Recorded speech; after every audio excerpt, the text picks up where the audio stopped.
የሃይማኖታዊ እሴታችን ለዘላቂ ሰላማችን በሚል መሪ ቃል የተዘጋጀው የሀገር አቀፍ የጸሎትና የዱዓ እንግዲህ በዛሬው ዕለት ተከብሯል ማለት ነው። ግንቦት 16 ይሄ ጸሎት መርሃ ግብር ተደርጓል። የሃይማኖታዊ እሴቶች ለዘላቂ ሰላማችን በሚል መሪ ቃል ሀሳብ ኢትዮጵያ ሃይማኖት ተቋማት ጉባኤ ያዘጋጀው ይህ የጸሎት መርሃ ግብር በዛሬው ዕለት ተከናውኗል። በርካታ አባቶች በተገኙበት እና አገኙት ሻገር እንግዲህ የፌዴራል ባለስልጣናት ተገኝተዋል። እንደዚሁም የሃይማኖት አባቶችም ተገኝተዋል። የዋና ስራ አስኪያጁም የቅድስት እንግዲህ ዋና ስራ አስኪያጁ ተገኝተዋል። በኢትዮጵያ ኦርቶዶክስ ተዋሕዶ ቤተክርስቲያን ማለት ነው።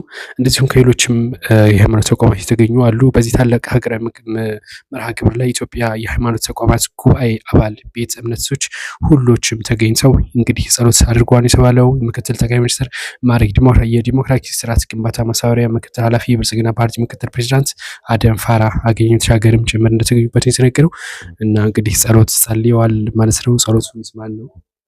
ምን ይባላል? ምን ሀሳብ አላችሁ? በነገራችን ላይ ሀሳብ አስተያየት ካለ ግን ብታካፍሉ ደስ ይለናል። ፎሎ እያደረጋችሁ መልካም ቆይታ